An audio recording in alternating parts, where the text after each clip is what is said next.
Takashi Masada, es un escritor de escenarios de juegos japonés, conocido por ser el creador de la serie de novelas visuales Shin Sabanso. Shin Sabanso, a veces llamada las series de Dios, y apodada como el Masada Verso, es una serie que cuenta la historia de cómo diferentes dioses logran alcanzar al trono, bien como los mundos que ellos crean. El Masada Verso está dividido en diferentes historias de temática literaria, filosófica, religiosa, cultural, etc., reflejando trabajos de la vida real.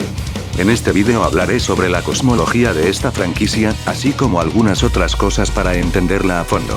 Antes de empezar, me gustaría señalar dos cosas. La primera es que la mayoría del material de la franquicia no está oficialmente traducido, por lo que al momento de presentar scans en su idioma original, simplemente pondré una edición con la respectiva traducción del scan.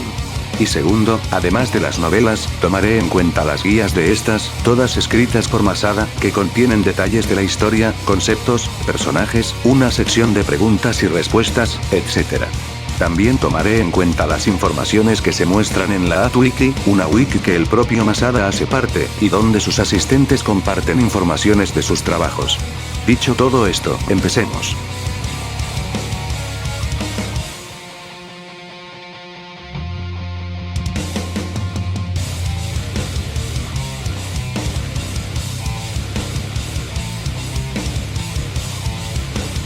El universo es la suma del espacio y el tiempo y las más variadas formas de materia, siendo, en su totalidad, el espacio-tiempo regular de 4 dimensiones.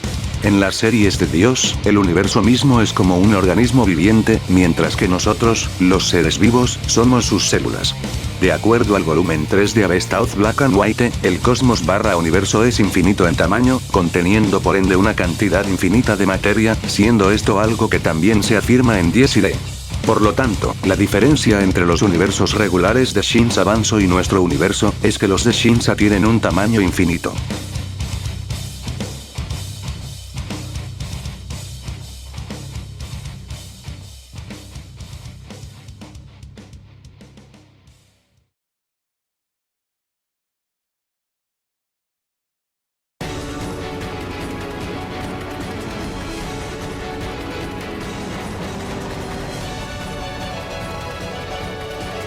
La primera novela visual de la franquicia, conocida como Paradise Lost, ocurre durante el reinado del segundo cielo en dirección al tercer cielo. La cosmología de Paradise Lost se basa en gran medida en el árbol de la vida del Cábala, un sistema jerárquico que describe el estado del universo, y puede leerse tanto microcósmicamente, desde el punto de vista del hombre, como macrocósmicamente, desde el punto de vista del universo en general. En este sistema, el Sefirot, la forma del universo, consta de 10 dimensiones diferentes, representando el estado material y espiritual de los humanos. La cima del árbol es la corona, la camada más alta donde los que viven ahí se les prometió igual poder que el dios regente actual. Al igual que el Cábala real, las 10 dimensiones del árbol, desde la más alta hasta la más baja, son respectivamente: Keter, la corona; Chokmah, la sabiduría; Binah, el entendimiento; Chesed, la bondad; Geburah, el poder divino; Tiferet, la belleza; Netzach, la resistencia; Od, el esplendor; y de Yesod, el fundamento; Amalkut, el reino/plano material. Estas dimensiones alternativas se representan como camadas superiores e inferiores de espacio, ubicándose en niveles superiores e inferiores. Para ser más específico, hablamos de dimensiones superiores, de las cuales los ángeles extraen su energía. Al estar basadas en el árbol de la vida, estas dimensiones se distribuyen a través de los 4 mundos: Asia, Yetzirah, Beria y Atzilut. En Paradise Lost, el término dimensión, o mejor dicho, dimensión superior, nunca se utiliza para referirse a otra cosa que no sean infinitos de dimensiones superiores, como universos paralelos. Y esto ni siquiera sería posible, porque el trono solo abarcó un único universo en las 3 primeras eras. En cuanto a la escala, considerando que Malkut, el mundo material, es 3D, tenemos que la corona, la camada más alta de las 10 dimensiones, sería 12D. Sin embargo, esta es una escala demasiado baja para el Atzilut, por lo que olviden la idea de que este tiene dimensionalidad finita.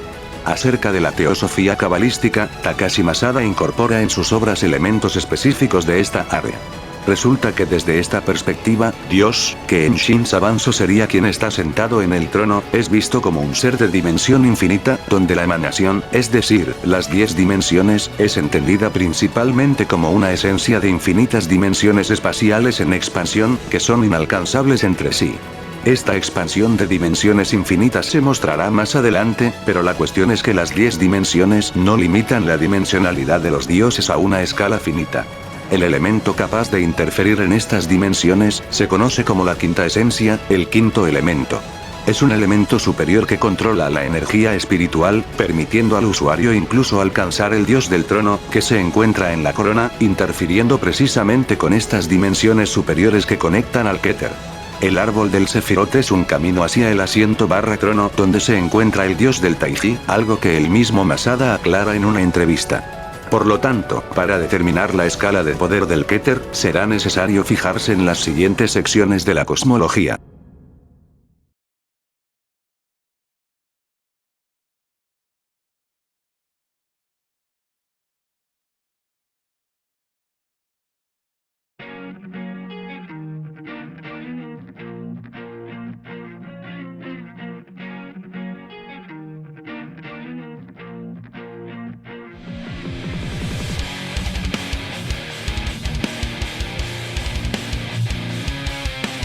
En las novelas visuales de Takashi Masada, este utiliza el término dimensión superior, tal como vimos hace unos instantes con Paradise Lost. La cuestión, sin embargo, es entender cuál es la definición de dimensión superior dentro de sus trabajos, y cómo esto afecta la cosmología de la franquicia. Un ser de dimensión superior puede manifestarse como una sombra en el plano inferior, una proyección desde un plano alternativo, distorsionando la fábrica del espacio. Masada implementa la terminología dimensional como un concepto que trasciende la tradición de lo que normalmente es, básicamente, algo superior a lo que debería ser. La instancia más evidente de cómo funcionan estas dimensiones superiores, y por cuanto cada dimensión supera a la otra, ocurre en la confrontación entre Sojiro y Tema Akuro. Los seres de dimensiones superiores miran a los inferiores desde otra fase de la física, siendo completamente superiores a ellos, lo que es representado en una analogía, donde el ataque del ser inferior es el fuego de una pintura, mientras el ser superior es una persona real. Esta diferencia es tratada como una desconexión, ojo, recuerden esta palabra, desconexión. El ser de dimensión superior es más real en comparación al inferior, pues mientras una imagen no puede afectar la realidad, esta sí podría afectar a la imagen. Directamente hablando, un ataque de una dimensión superior a una inferior es más fácil de atravesar que retorcerle la mano a un bebé. Esta comparación es literal, y otra instancia de la novela explica que los seres considerados de mundos ficticios carecen de profundidad y materialidad, por ende, para los seres de dimensiones superiores, tienen una masa equitativa a cero. Las entidades de dimensiones superiores son básicamente imágenes, o personajes, de libros en el plano inferior, son seres de otra dimensión, como ilustraciones en movimiento desde la perspectiva del que los ven. Curiosamente, la intervención desde las fases, es decir, de las dimensiones superiores, se describe como que existen en una dimensión diferente, como una distorsión extrema. En el volumen 4 de A Best of Black and White, tenemos un ejemplo clarísimo de esta diferencia entre realidad y ficción. Baran nació con un talento que lo ubica en una jerarquía de existencia fundamentalmente diferente de los demás. Para él, el mundo no debe parecer diferente de una historia en la que está leyendo como si fuera un libro, una posición trascendente y unilateral. No puede descender al nivel de los personajes de la historia, pero sí traerlos al suyo, trayendo personajes de pintura hacia la realidad. Todo el mundo es como si fuera un cómic desde su perspectiva, con los personajes ficticios siendo simplemente ilustraciones, existiendo en un plano totalmente diferente. Sin embargo, la parte interesante está luego abajo, donde esta diferencia entre una persona real y un personaje ficticio es tratada como una desconexión. Lo cual va de la mano con todo lo anterior, demostrando que la diferencia entre seres de planos superiores es una desconexión hacia una dimensión superior, donde ven al ser inferior como mera ficción. Para finalizar, tenemos el glosario nuevo oficial de Kajiri Kamui Kagura, más específicamente en la descripción de leyes con Jaco. Se habla al respecto de que las dimensiones superiores, aquí refiriéndose a la barrera tema, son difíciles de desmantelar, porque existe una disparidad, o diferencia, que es absolutamente imposible en las circunstancias actuales, es decir, una discrepancia absoluta, como si la diferencia fuera inaccesible. Todo esto concluye que las dimensiones superiores de Shin Sabanso funcionan como capas/fases que ven como ficción a la anterior, tratándolas como algo nulo o inexistente, completamente desconectadas de ellas, y con las dimensiones inferiores siendo incapaces de producir un efecto de materialidad y profundidad en las dimensiones superiores, que son ejes inaccesibles de física.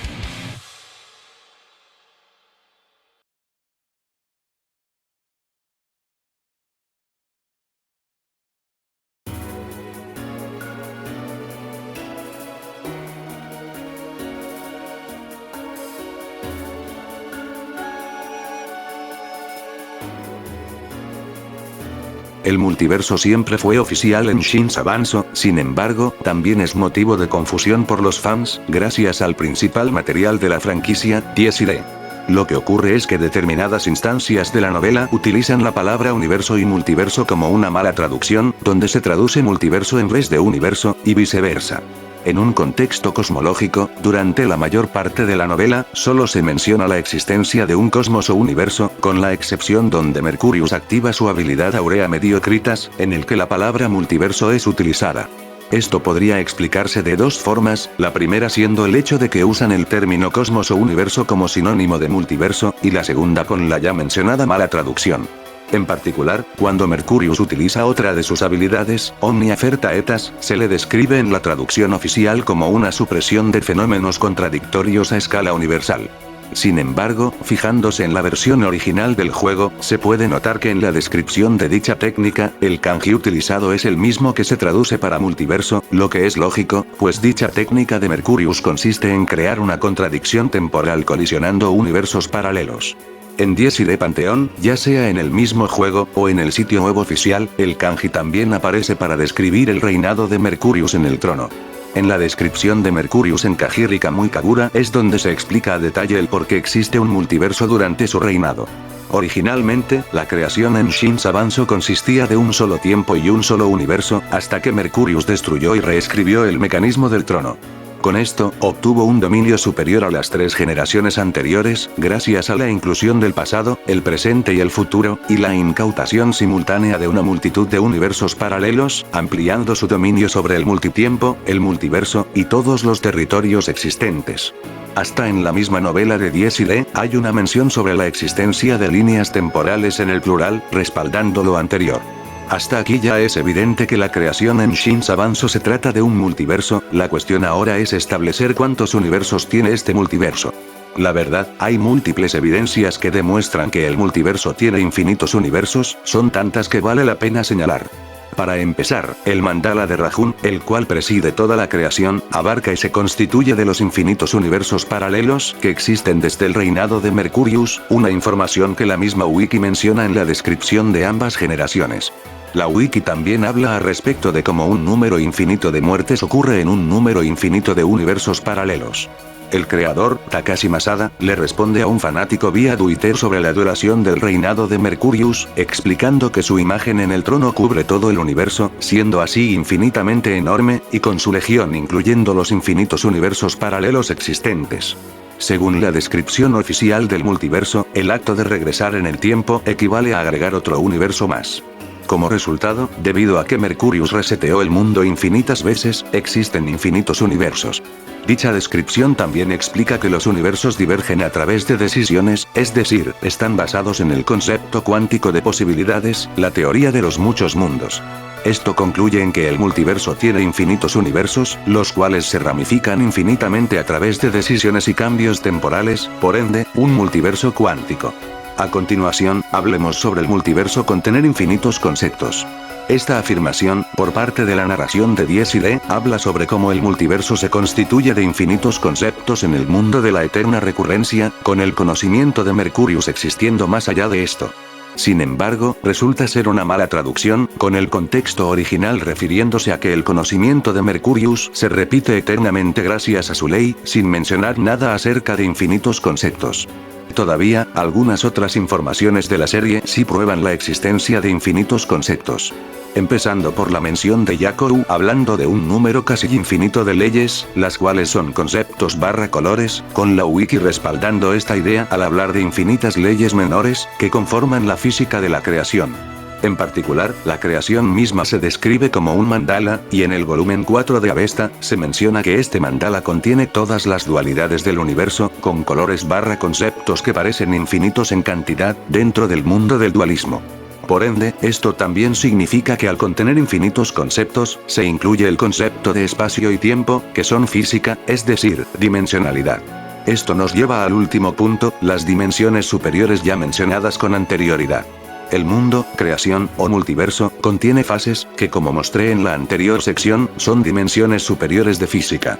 Esto queda explícito por la habilidad de previsión futura de Ryusui, que la permite no solo alterar el destino extrayendo fuerza de un número infinito de ramificaciones del futuro, como también leer las leyes de las fases superiores, o dimensiones superiores. El infierno de Tema Sukuna es dicho específicamente ser un espacio geométrico infinito, en el que las fases del mundo se diluyen y evaporan como gotas de agua. El mundo de Tema Numaime, que es creado en base a su deseo/anhelo, se menciona como infinitamente profundo. Vale la pena señalar que la singularidad pintada del color de un dios te hace ascender a capas más profundas, por lo que este mar infinitamente profundo es efectivamente un mundo con infinitas dimensiones más profundas que las anteriores. Para terminar, Yakou con su habilidad de dislocación/falla dimensional puede traer al mundo numerosas fases/barreras para protegerse, las cuales llegan hasta 24 dimensiones superiores. Lo interesante, sin embargo, es la descripción de esta habilidad en el sitio web, donde se afirma que el número de dimensiones, que suele ser solo 3, puede extenderse a infinitas dimensiones.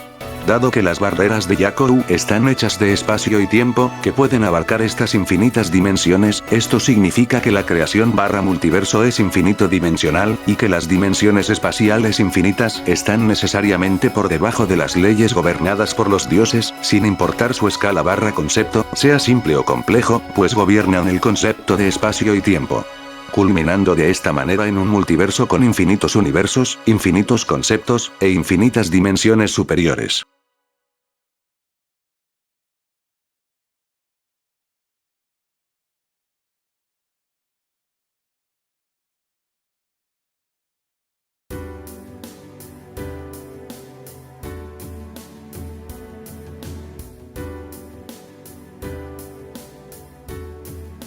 La creación, el multiverso, es un lienzo utilizado por los dioses para pintar con sus respectivos colores, sus leyes. Cuando dos colores se chocan, se crea un agujero en dicho lienzo, un fenómeno sin pintura o color, una singularidad. La singularidad es una ruptura en la realidad, creada por el confronto de dioses hegemónicos entre el trono y el cosmos, es decir, el multiverso, resultando en un espacio incoloro sin leyes. La singularidad, el agujero en el cosmos, es el centro de la creación, donde se encuentra la isla Crepúsculo, un mundo cerrado en tiempo detenido, fuera de las leyes del mundo. La singularidad trasciende los conceptos del multiverso, no participa en la ley que lo gobierna, está fuera de sus límites. Existe más allá de la ley que impregna el mundo, no pertenece a la realidad, siendo un espacio que trasciende los conceptos de distancia y coordenadas, es decir, el mismo concepto de espacio y tiempo del multiverso no existe allí.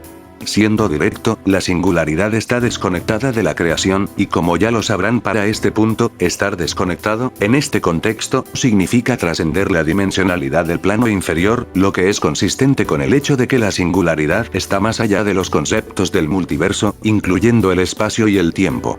Para llegar al dios de la creación, el dios retador, utilizando su ley, debe alcanzar al trono, el núcleo del universo.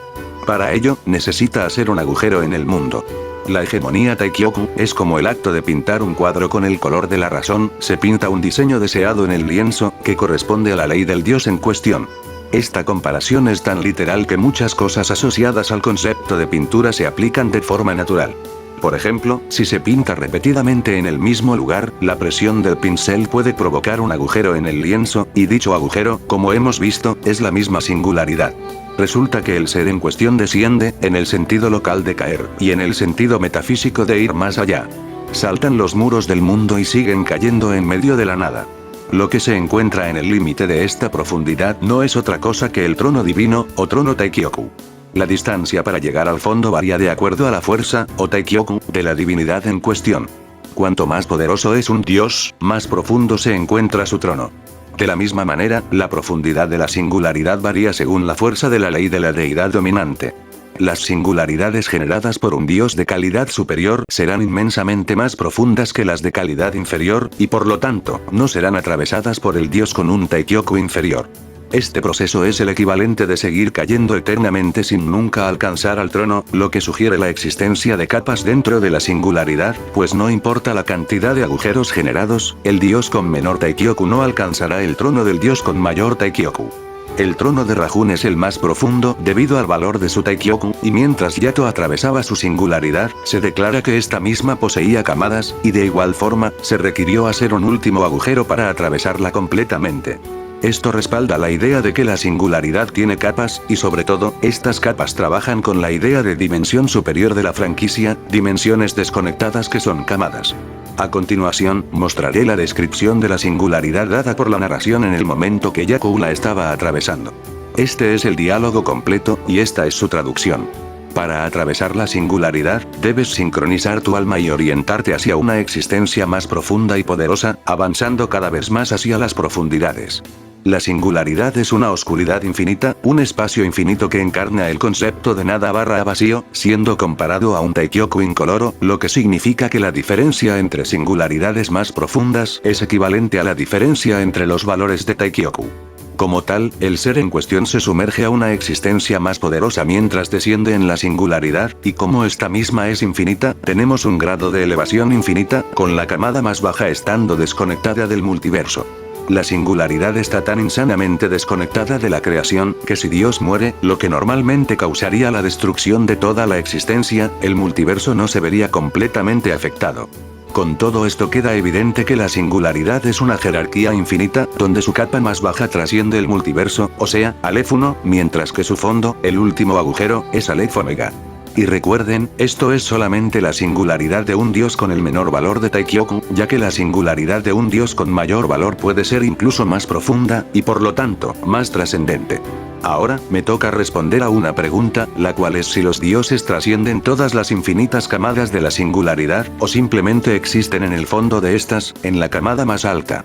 La respuesta es que los dioses, efectivamente, trascienden todas las camadas de la singularidad. Después de todo, esta misma es un simple agujero en el lienzo, mientras que los dioses son inaccesibles al lienzo en sí, utilizando la analogía de que son personas reales comparadas a elementos ficticios. Lo que ocurre, sin embargo, es que cuando un dios toma el trono, se crea una nueva singularidad separada, que no es más que la emanación de la ley de este dios, su dominio. Esta singularidad no agrega más camadas infinitas, pero está más allá del alcance de la singularidad que es el agujero en el lienzo, porque esta singularidad dominio es el límite que un dios alcanzó con su Taikyoku después de atravesar toda la realidad.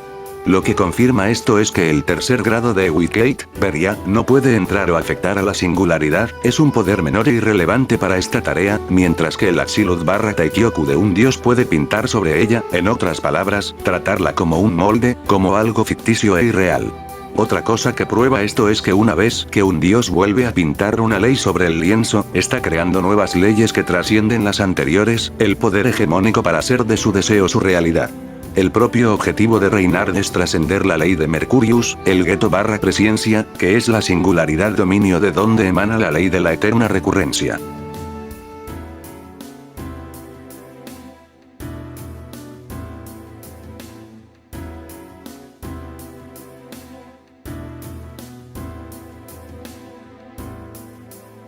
El trono es la raíz del universo y la fuente de todos los fenómenos de la creación, donde se encuentra el respectivo dios que gobierna el mundo.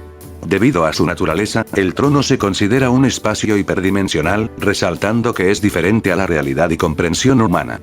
El trono, siendo la raíz de toda la realidad, es la forma más alta de existencia, y es heredado por aquellos que alcanzaron el estado de emanación, en el que sus leyes trascienden a todo y todos, pintando el cosmos y dando lugar a un nuevo mundo.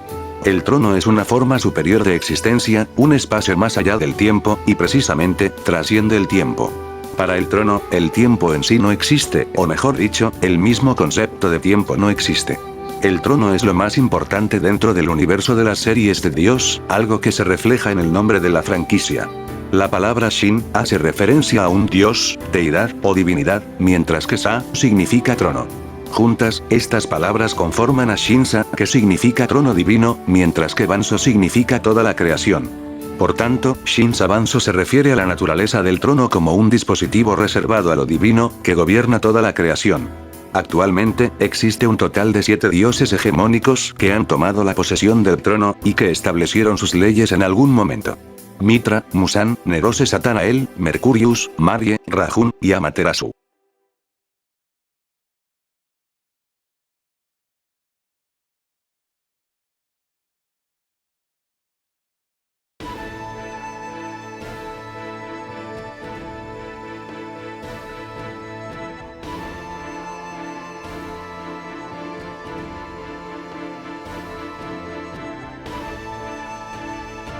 En las enseñanzas taoístas, el Taiji es el comienzo de todas las cosas, la raíz, el comienzo original, o el comienzo de todos los comienzos, es la fuente del Yin-Yang, y es también el estado de potencial ilimitado conocido como Supremo Último, la unidad de la que subyace la dualidad. En japonés, el Taiji puede leerse como Taikyoku, que es el sistema de poder de los dioses en Shin Sabanso. El Taiji gobierna y trasciende todos los conceptos, incluyendo el mismo concepto de espacio, o sea, la dimensionalidad, y aquellos que lo alcanzaron están ubicados en su propia jerarquía infinita del trono, como Yakou. Volviendo al glosario web oficial de Kajiri Kamui Kagura, más específicamente en la propia sección del Taiji, se menciona que este manipula leyes fuera de la estructura, refiriéndose al lienzo /pantalla creación, no perteneciendo ni a Yin ni a Yang, siendo la fuente de poder de los dioses y el estatus del trono divino. El Taiji es una ley suprema que está vinculada al deseo del usuario, es decir, a su anhelo, y a través de este puede elegir cambiarse a sí mismo o a la creación misma. El Taiji inherentemente te desconecta de toda la creación, y como ya lo sabrán, también te desconecta de la singularidad. Hay dos caminos para aquellos que tienen un anhelo, el primero la hegemonía, Adou, y el segundo la búsqueda, o trascendencia, Gudou. El estatus de divinidad, desde la concepción de la fórmula Ewikate creada por Mercurius, se conoce como Atzilut, que te permite emanar tu ley /deseo sobre todo el universo, pintando el viejo mundo con tu propio color y reescribiendo el universo para estar basado de acuerdo a tu deseo. De este modo, dos dioses no pueden coexistir, entrarán en una pelea para decidir cuál ley gobernará sobre el nuevo mundo. El primer camino, la hegemonía, es la cualidad de expresar tu deseo hacia el exterior, cambiando el mundo mismo, o en otras palabras, rechazando el mundo actual en el que te encuentras. Mientras el tercer nivel de Ewikate, Beria, deforma el espacio para crear un mundo paralelo que refleja tu deseo, el último nivel, Atzilut, te convierte en un dios capaz de tragarse el universo y pintarlo con tu ley /color, y por esta razón, múltiples dioses hegemónicos no pueden coexistir, ya que sus leyes entrarán en conflicto y crearán la ya mencionada singularidad. El segundo camino, la trascendencia, es la cualidad de expresar tu deseo hacia el interior, cambiando a ti mismo, y en este caso, convirtiéndote en el mundo paralelo que refleja tu deseo. La mayor diferencia es que, al estar confinados, sus deseos no pueden emanar, es decir, no pueden afectar a la realidad, y por lo tanto no son cualificados para alcanzar el trono. Pero al mismo tiempo, ellos no entran en conflicto con la ley del dios regente actual, y por ende, múltiples dioses trascendentes pueden coexistir sin pelear. Si nos fijamos en la descripción de los dioses y del Taiji, proveniente del volumen 1 de Avesta of Black and White, notaremos como el término Big Bang, de las primeras eras, sería más tarde conocido como Taikyoku o Atzilut, y de igual manera, los dioses de la trascendencia solo pueden manifestarse en multiversos, pues ellos mismos son sus propios universos vivientes contenedores de su ley. En términos de batalla, los dioses Adou suelen ser mucho más fuertes que los dioses Gudou debido a su masa espiritual y a su capacidad para extenderse a nivel conceptual.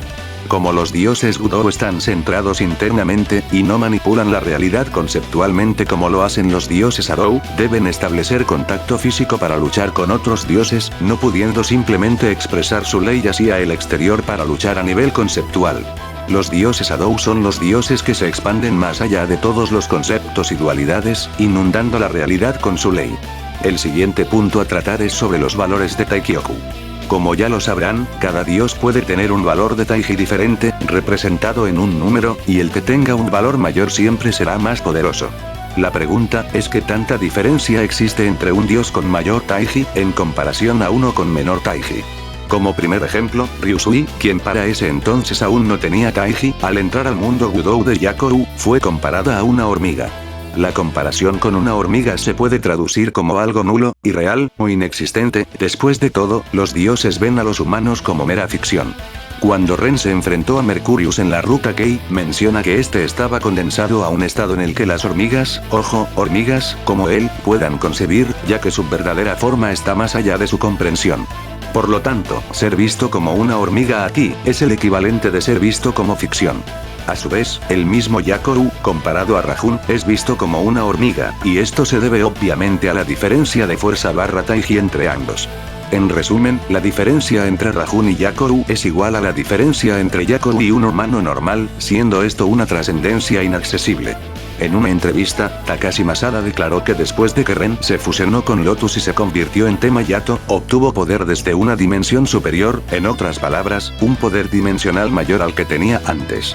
Dado que hay una diferencia entre los valores de Taikyoku de Ren y Yato, esto también prueba que mayor Taiji implica mayor dimensionalidad. De manera similar, para seres con diferentes valores de Taikyoku, se ha dicho que existe una diferencia de poder inaccesible entre ellos, y que están en niveles muy diferentes, lo que demuestra que los niveles de Taikyoku se subdividen en una diferencia dimensional inaccesible.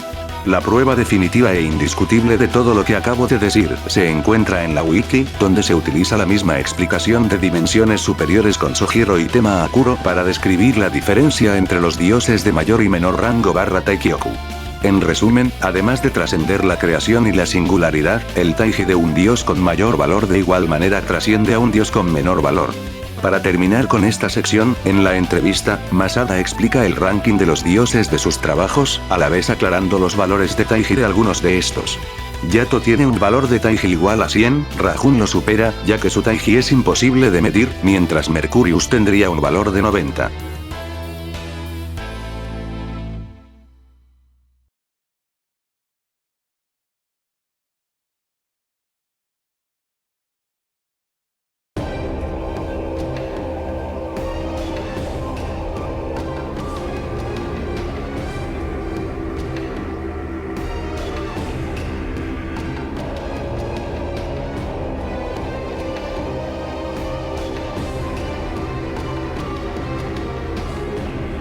Mara Papillas, mejor conocido como Rajun, es el dios que preside la sexta generación del trono, el sexto cielo, y el antagonista principal de Kajiri Kamui Kagura.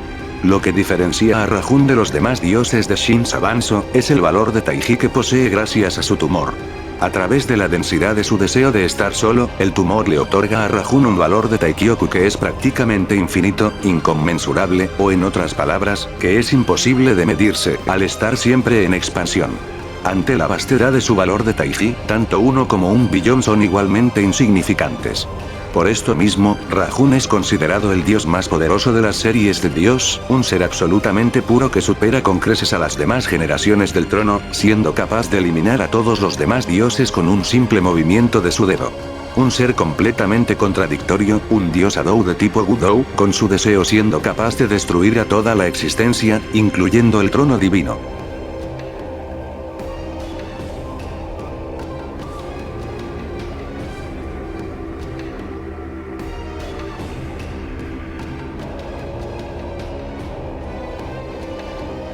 En la era del Cero, antes de la creación del trono divino, y con una civilización científica que se ha desarrollado hasta el límite, la humanidad había ampliado su alcance al vasto universo, creando un mecanismo llamado Kamisa, el sistema del trono divino. 6 jóvenes de distintos orígenes, Mitra, Varuna, Arya, Survi, Shakura, y Vivas, entablaron una amistad a pesar de sus conflictos, y llegaron a la tierra de los comienzos. Sin embargo, lo que ocurrió allí fue que Mitra fue la única que obtuvo el poder del trono de Dios, convirtiéndose en el primer cielo, mientras los 5 restantes desaparecieron en la oscuridad de la historia. Estos 5 son el Naraka. Los Narakas existen en una dimensión diferente y extraña comparada a los dioses, cercana y lejana, profunda y superficial. Son superiores a todos los dioses Adou como Reinhard, Marie, Mercurius, Ren, y hasta el mismo Rajun, ya que todos ellos están limitados por la influencia del Naraka. Masada habla acerca de los observadores y de Naraka en una entrevista. Con la creación del sistema del trono divino, Naraka entró en el corazón del sistema y se fusionó con él, convirtiéndose en el mismo sistema del trono divino y, por tanto, ubicándose por encima de los dioses Adou. En esta analogía, el poder de los dioses del trono es un software, y solo funciona gracias al hardware llamado Naraka. Por lo tanto, si quieres borrar el sistema del trono, debes derrotar a Naraka. Rajun fue el único dios que pudo sentir la verdadera naturaleza de Naraka, sumergiendo en las profundidades donde éste se encontraba. Se tiene la duda en el fandom de Shin Sabanso entre quién es más poderoso, Naraka o Rajun, pero aquí traigo la respuesta a esta pregunta. Si hablamos de Rajun sin su tumor, está claro, Naraka es más poderoso, ya que Rajun está limitado a su influencia y poder. Sin su tumor, Rajun es simplemente un dios Wudou normal, que puede ser derrotado incluso por Tema Yato o Mercurius, y por ende, también sería inferior a Naraka, que como mostré, es más poderoso que los dioses Adou. Pero, si hablamos de Rajun con su tumor la cosa cambia, ya que el valor de Taiji que le otorga el tumor le da la capacidad de destruir el mismo sistema del trono divino, que en otras palabras es el mismo Naraka. Masada en la entrevista respalda esta idea, afirmando que en el mundo de Shin Sabanso, no cree que habrá alguien más poderoso que Rajun, pero sí que habrá alguien capaz de destruir el sistema, y por ende, enfrentarse al Naraka. Lo que implica que Rajun con el tumor, efectivamente, puede destruir el sistema Naraka.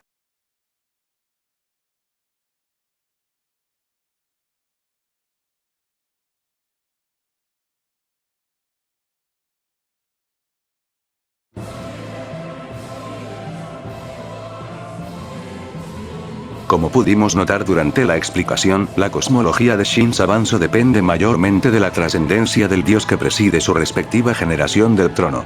Por lo tanto, para sacar la conclusión de todo esto, tendré que asignar la clasificación de poder de los valores de Taiji, que determina el nivel de trascendencia de los dioses. Como ya lo sabrán, se usará números Aleph para describir estas trascendencias, como Aleph Omega, etc. Sin embargo, lo que mostraré a continuación puede sonar muy complicado y confuso, así que les pido que presten mucha atención. Para empezar, el multiverso es infinito dimensional, es decir, un conjunto Aleph nulo de dimensiones superiores. La primera camada de la singularidad, pintada con el color de un dios con el valor de un Taikyoku, es Aleph 1, y su última camada, Aleph Omega. Bajo esta premisa, el conjunto Aleph Omega también se puede llamar como Aleph Omega sobre 1, ya que es solo un Omega. El dios con el valor de un Taikyoku trasciende su singularidad, por lo tanto, es Aleph Omega. Y de la misma manera, Aleph Omega también se puede llamar como Aleph Omega sobre 2. A partir de aquí es donde las cosas empiezan a complicar. La primera camada de la singularidad, pintada con el color de un dios con el valor de 2 Taikyoku, es Aleph Omega, lo que también se puede llamar como Aleph Omega sobre 3. Por otro lado, su última camada, sería Aleph Omega sobre infinito. Y bajo esta premisa, Aleph Omega sobre infinito, también se puede llamar como Aleph Omega sobre infinito sobre 1. El dios con el valor de 2 Taikyoku, por tanto, sería Aleph Omega sobre infinito sobre 2. La primera camada de la singularidad, pintada con el color de un dios con el valor de 3 Taikyoku, es Aleph Omega sobre infinito sobre 3. Por otro lado, su última camada, sería Aleph Omega sobre infinito sobre infinito. Y bajo esta premisa, Aleph Omega sobre infinito, también se puede llamar como Aleph Omega sobre infinito sobre 1. El dios con el valor de 3 Taikyoku, por tanto, sería Aleph Omega sobre infinito sobre 2. Y todo este proceso, de igual manera, se repite para los niveles posteriores de Taikyoku. Toda esta trascendencia corresponde al Taiji de los dioses, y al hecho de que existen más allá de las expansiones de su singularidad, pues trascienden sus propias leyes. Si utilizamos como ejemplo a Mercurius, que tiene un valor de Taiji igual a 90, este sería su nivel de poder y trascendencia, en términos descritos por números Aleph. Si nos fijamos en el valor de Taiji de Rajun, sabemos que es inconmensurable, pero, el kanji utilizado para describir su Taikyoku es el de Muryou Taisu, que es su ley. Muryou Taisu es una unidad numérica de un número inconmensurablemente grande, cuya interpretación sería de algo como 10 sobre 88. Por lo tanto, el Taikyoku de Rajun sería, aproximadamente, el número que están viendo en pantalla.